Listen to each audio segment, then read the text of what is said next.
ఎమ్మెల్సీలో ఇంత ఉద్రిక్తత రావడానికి కారణం ఏంది? నిజంగా నిన్న హైకోర్టు స్టే ఇచ్చింది, అయినా కూడా ఇప్పటికి వర్క్ జరుగుతున్న చాలా మంది విద్యార్థులు బయటకు వచ్చి ఆరోపిస్తున్నారు. నిజంగానే వర్క్ జరుగుతుందా? నిజంగానే పోలీసు మీద దాడి చేస్తారా అన్న? ఇక్కడ ఈ రోజే కాదు, గత వారం రోజుల నుంచి ఇదే పరిస్థితి కొనసాగుతుంది. మీరు అన్నట్టు పోలీసులు ఉన్నారా, పని జరుగుతుందా అని అంటున్నారు. స్టే వచ్చినాక ఇట అక్కడ లోపల జేసీబీలు నడుస్తున్నాయి. జేసీబీలు తర్వాత ఒక గంట తర్వాత 2 గంటల తర్వాత వచ్చిన తర్వాత లోపల ఎవరైతే మనుషులు ఉన్నారో కట్టలు ఉంటాయి కదా, పెట్రోల్ కట్టర్స్, ఆ కట్టర్స్ తో ఇంకా పనులు చేస్తున్నారు. అంటే అంత కక్షపూరితమైన ధోరణి ఎందుకు ఈ ప్రభుత్వానికి? అంటే ఇప్పుడు మేము కోర్టు చెప్పింది వీళ్ళు వినాలి, చేయాలి అన్న ఇంగిత జ్ఞానం లేదా? మీరు అట్లా చేయడం ఎందుకు? ఇప్పుడు యూనివర్సిటీ ఉంది, యూనివర్సిటీకి ఒక ఎథిక్స్ అనేవి ఉంటాయి, విలువలు ఉంటాయి. పిల్లల్ని నిన్న రాజ్యాంగబద్ధంగా పోయి అక్కడ ధర్నా అయితే మనం ఏం పోతే శాంతియుతంగా పోదామని మేము చేస్తే ఇష్టం వచ్చినట్టు పోలీసులు ఇష్టం వచ్చినట్టు కొట్టి మీకు చూపిస్తారు. ఫిజికల్ మ్యాన్ చేసారు, ఇష్టం వచ్చినట్టు కొట్టింది కాక అక్కడ ఉన్న పోలీసు ఆయన ఏం చెప్తాడు, ఉన్నతాధికారి కొట్టలేదు, మేము ఓన్లీ వాళ్ళని బెదిరించామని చెప్తాడు.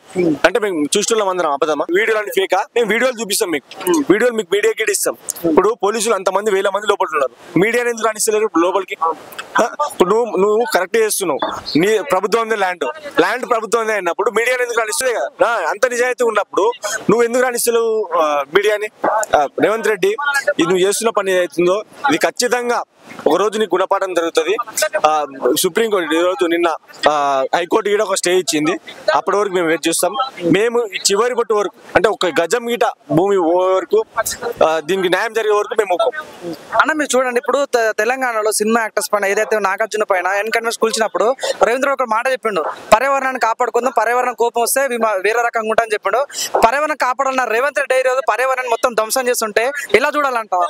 రేవంత్ రెడ్డి ఫస్ట్ మనకు చూపించిండు ఒకటి, నేను ఇది చేస్తా అది చేస్తా, నేను తెలంగాణ మొత్తం దుబ్బుతా, క్లీన్ చేస్తా అని హైడ్రా తెచ్చిండు.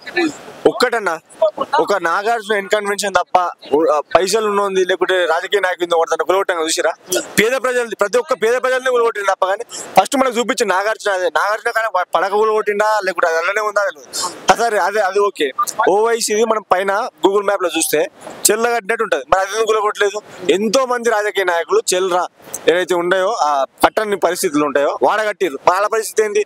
నువ్వు అదే అంటున్నావు, ప్రకృతిని నాశనం అవుతుంది హైదరాబాద్ లో అని చెప్పి. నువ్వు ఇక్కడ చేస్తున్నావు ఏంది? ఇక్కడ 100,000 లక్షలాది చెట్లను కొట్టేస్తున్నావు నువ్వు. 3 చెర్లు ఉన్నాయి, చెర్లను కూడిపేస్తున్నావు నువ్వే.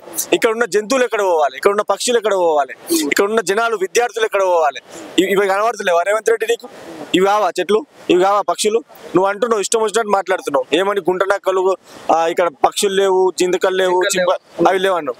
నీకు కనబడకపోతే నీ పక్కనున్న బట్టి విక్రమార్క ఇదే యూనివర్సిటీలో చదివిన్నాడు, ఇదే పక్కన ఉన్న శ్రీధర్ బాబు ఇదే యూనివర్సిటీలో చదివిన్నాడు. వాళ్ళని అడుగు, వాళ్ళు కూడా మీకు చూపించకపోతే, వాళ్ళకి ఇంగ్లీష్ జ్ఞానం లేక మీకు చూపించకపోతే మీరు రండి, మేము చూపిస్తాం. మీరు దగ్గరుండి మీకు చూపిస్తాం. అప్పుడన్నా మీకు బుద్ధి వచ్చి అప్పుడన్నా మీరు నేర్చుకొని ఇదాన్ని ఆఫ్ చేస్తారని కోరుతున్నాను.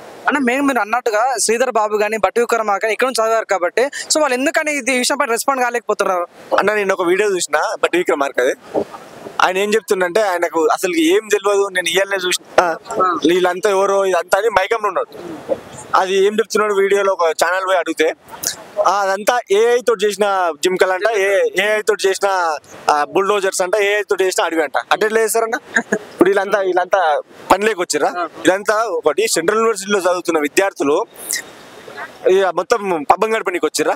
అండ్ క్లాసులు లేవు, తిండి లేదు, తిప్పలు లేదు, ఎండకు అంతా నైటు పొద్దుగాల ఇష్టం వచ్చినట్టు వాళ్ళు వచ్చి చేస్తుంటే నువ్వు ఏం తెలియనట్టు ఆడ ఏ తోటి చేసి ఇది కరెక్టా? పట్టిక ఇది ఎప్పటికీ కరెక్ట్ కాదు.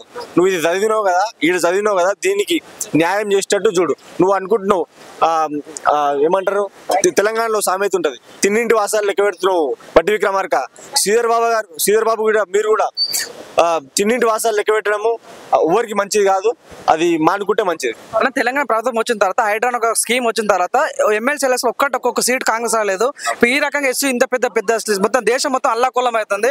ఈ ఇంపాక్ట్ స్టేట్ బాడీ ఎలక్షన్ లో చూపించే ఛాన్స్ ఉందట?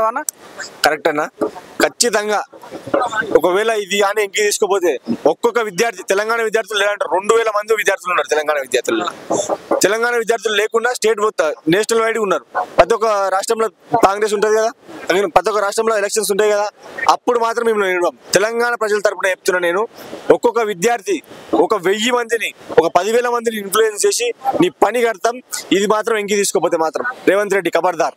అని 4 రోజుల నుంచి మీరు పోరాటం చేస్తారు కదా, మీకు ఎటువంటి ఇబ్బందులు కలుగుతున్నాయి? ఇప్పుడు ఇంకా కూడా మిమ్మల్ని ఏమన్నా అరెస్ట్ చేస్తారా, మిమ్మల్ని ఏమైనా ఇబ్బంది పెడుతున్నారా? సో బయటికి రానికి పోవటాలు కానీ, తిరగడానికి పోవటాలు కానీ, మీడియా ముందు మాట్లాడడానికి పోవటాలు కానీ అటువంటి జరుగుతున్నావా? ఇంకా అన్న ఇది ఎట్లుందంటే ఇండియా పాకిస్తాన్ బార్డర్ లాగా పెట్టి మేము బయటికి రావద్దు, లోపలికి పోవద్దు, బయటకు వచ్చిన లోపలికి పోవద్దు, లోపలికి వచ్చిన బయటకు పోవద్దు. మాకు క్లాసులు ఉంటాయి, మేము పీస్ఫుల్ గా ప్రొటెస్ట్ చేస్తున్నాం. అది కూడా చూడొచ్చు కదా. మేము ఇప్పుడు బయటకు వచ్చినా కదా, ఇప్పుడు లోపలికి పోవాలంటే 5 మంది పోలీసులు దాటిపోవాలి. ఇదేంది పోలీసులు దాటిపోవడం కాక నాది ఐడి కార్డు చూపించమంటారు, ఆధార్ కార్డు చూపించమంటారు అంటారు కదా. ఇప్పుడు పాకిస్తాన్ పోతున్నప్పుడు నీ పాస్పోర్ట్ చూపి, నీ వీసా చూపి, ఇంకోటి ఉంటది కదా. ఇది నీ సొంత కాలేజ్ కి నీకు లోపలికి పోనీకి కూడా నీకు పర్మిషన్ అడుగుతున్నారు. పర్మిషన్ అడుగుడే కాక వాళ్ళు ఇష్టం వచ్చినట్టు ఇందాక ఇష్టం వచ్చినట్టు చేశారు, ఇష్టం వచ్చినట్టు మాట్లాడుతున్నారు మా స్టూడెంట్స్ మీద, ఇష్టం వచ్చినట్టు మాట్లాడి ఎవరు నువ్వు ఏంది ఏం కథ అని చెప్పి ఇందాక నొల్లిగిట అయింది ఆ విషయంలో. మీరు చూసుకున్నట్టయితే ఏదైతే ఇప్పుడు నడుసే ఎస్సీ పైన చాలా మంది స్టూడెంట్స్ కూడా మీరు తెలంగాణ ఉద్యమంలో కానీ మీరే కండువాలు వేసుకొని నిజంగా కాంగ్రెస్ ప్రభుత్వం కోసం పోరాడినారు. సో మీరు ఓటు వేసి గెలిపించిన రేవంత్ రెడ్డి ఈ రకంగా మిమ్మల్ని ఎంత దూరం పెట్టాలి, ఈ రకంగా మిమ్మల్ని ఇబ్బంది పెట్టాలి కానీ ఏ రకంగా చూడొచ్చు అంటారు? ఈ విషయాన్ని మాత్రం ఖచ్చితంగా యూనివర్సిటీ తరఫున, తెలంగాణ ప్రజల తరఫున విద్యార్థులు ప్రతి ఒక్కరు దీన్ని వ్యతిరేకిస్తారు. నువ్వు ఈ భూమి ఎందుకు అమ్మి నువ్వు ఏం చేయాలనుకుంటున్నావు రేవంత్ రెడ్డి? ఆ మెయిన్ కాజ్ ఏంటంటే ఈ భూమి అమ్మి మిగతా 6 గ్యారంటీలు 420 ఏవైతే చెప్పినావు హామీల కోసం చెప్పినావు, కానీ ఇవే హామీల కోసమే ఈ భూమి అమ్ముతారు అనుకోవచ్చు అన్న. ఖచ్చితంగా హామీల కోసమే భూమి అమ్ముతారు. ఆయన దగ్గర పైసలు ఆయన అయిపోయిండు. ఏ గూట్లో పెట్టినా చిట్ల కాయమే వెళ్తుంది అంటున్నాడు. ఏ గూట్లో చేపెట్టినా అప్పుల కాయమే బయటకు వెళ్తున్నాడు. నేను లంక బిద్దలు ఉన్నాయి అనుకున్నా కానీ ఖాళీ కుండలు ఉన్నాయి అంటుండు. ఆయన్నే ఓపెన్ గా చెప్తుండు. అది కాకుండా ఇంకో కాదు అయితే లేదు. ఆయన అనుకుంటుండొచ్చు ఇది అమ్మి ఇంకో తన పెడతాం, ఇంకో ఇది అయిపోతుంది, 50,000 కోట్లు 1,00,000 కోట్లు వస్తాయి. ఇది అయిపోయినాక తర్వాత ఏంది ఇంకో భూమి అమ్ముతావా? ఇది కాదు పద్ధతి. అట్లా అమ్మనీకే నువ్వే కావాలా? ఎవరైనా చేస్తారు పాలన. నువ్వు సంపద సృష్టించి ఇది పెట్టు, దానికి సంపద సృష్టించు, కానీ నువ్వు విశ్వవిద్యాలయాన్ని కూలుస్తా, కొండలన్నీ తీసేస్తా, చెరువులన్నీ తీసేస్తా అనేది కరెక్ట్ కాదు రేవంత్ రెడ్డి. ఇది మానుకుంటే మంచిది. అన్న చదువుకున్న ముఖ్యమంత్రి ఉంటే చదువు విలువ తెలుస్తుంది. మన తెలంగాణకి ఎడ్యుకేషన్ మినిస్టర్ లేడు, అందుకోసం ఈ రకంగా ఎడ్యుకేషన్ పట్ల నిర్లక్ష్యం వహిస్తారు అనుకోవచ్చా అన్న? ఇది ఖచ్చితంగా. ఇప్పుడు మెయిన్ గా ఒక మనిషికి కావాల్సింది ఏంటి? జ్ఞానం, ఒక తెలివి కావాలంటే ఒక ఎడ్యుకేషన్ కావాలి. ఎడ్యుకేషన్ కి సంబంధించి ఒక మినిస్ట్రీ పెట్టాలి. అన్ని మినిస్ట్రీలు ఉన్నాయి కానీ ఆ ఎడ్యుకేషన్ మినిస్ట్రీ ఎందుకు పెట్టలేదు? ఎడ్యుకేషన్ కి నువ్వు ఎంత శాతం పెడుతున్నావు నువ్వు బడ్జెట్ లా? పెట్టుడే కాక లెక్కని తీసుకుంటున్నావు. ఎడ్యుకేషన్ ఇన్స్టిట్యూట్స్ లో ఉన్న నువ్వు భూములు కానీ దాంట్లో మీద కన్ను పడ్డది. నీకు ఇంత ముందుకు జయశంకర్ అగ్రికల్చర్ యూనివర్సిటీలో 100 ఎకరాలు తీసుకున్నావు. అదేంది? ఉస్మానియా క్యాంపస్ పైన ఆంక్షలు విధించినావు. ఇక్కడనేమో 400 ఎకరాలు. ఇదేంది అంటే? ఇవన్నీ కొలాప్స్ కావాలన్నదా ఇది మెయిన్ కాజ్. ఇది కరెక్ట్ కాదు రేవంత్ రెడ్డి, జాగ్రత్త. అదే మెయిన్ గా చూసుకున్నట్టే సినిమా పెద్దలు కూడా చాలా మంది ఉపాసన కానీ చాలా పెద్ద వాళ్ళు ట్వీట్లు పెడుతున్నారు. సో ఇలా అనిపిస్తాను మీ ఉద్యమం సక్సెస్ అవుతుందన్న ఫీలింగ్ మీకు కలిగిందా? మీకు వాళ్ళు పెడుతున్నారు, అది మీ అందరు హర్షిత విషయం. ఇంకా అందరికి ఇప్పుడు మేము కొట్లాడితే మా ఒక్కరి కోసం కాదు, ఇలా 2 ఏళ్ళు 5 ఏళ్ళు ఉండిపోతాం. శాశ్వతంగా ఉండే ప్లేస్ కాదు ఇది. శాశ్వతంగా ఉండేది అయితే అసలే కాదు. ఇప్పుడు నేను ఇవాళ ఉంటా రేపు పోతా. ఇదంతా వరకు హైదరాబాద్ లో ఉండే వాళ్ళకు, తెలంగాణలో ఉండే వాళ్ళకు, తెలంగాణ కోసం ఇచ్చిన యూనివర్సిటీ కోసం, తెలంగాణ ప్రజలకు, తెలంగాణ ప్రతి ఒక్క విద్యార్థికి కూడా ఇది అవసరమే. ప్రతి ఒక్కరు బయటికి వెళ్ళి కనీసం మీ వంతు సాయంగా దీనికోసం ప్రొటెస్ట్ చేసి ముందుకు వస్తారని కోరుతున్నాను. అన్న చివరిగా చాలా మంది బయట కామెంట్ కూడా పెడుతున్నారు, మీకు ఏదో పార్టీ మద్దతు ఉంది, మీకు ఏదో పార్టీ మేము వెనుక నడిపిస్తుంది అన్నట్టు చాలా మంది అంటున్నారు. అది నిజమా? మీ వెనుక పార్టీ సపోర్ట్ ఉందా? ఎటువంటి పార్టీ మేము కాదు. మేము యూనివర్సిటీ కోసం విద్యార్థి. యూనివర్సిటీ కోసం ఎవరు వచ్చినా, కాంగ్రెస్ వాడు వచ్చినా కానీ మేము తీసుకుంటాం, కూర్చోబెట్టుకుంటాం. ఇది కరెక్ట్ కాదు. నువ్వు రాజకీయం మాట్లాడుతూ నువ్వు కాంగ్రెస్, నువ్వు ఆన్ దగ్గరికి పోయినావు, మా దగ్గరికి వచ్చినావు, మా యూనివర్సిటీ దగ్గరికి వచ్చి మమ్మల్ని చేస్తున్నావు. అందరి దగ్గర పోతాం. ఎందుకు? మా యూనివర్సిటీ విషయంలో ఎవరైతే మాకు సపోర్ట్ చేస్తారో ఖచ్చితంగా మేము వాళ్ళకి సపోర్ట్ చేసి వాళ్ళ దగ్గర మాట్లాడుతున్నాం. అన్న చెప్పండి.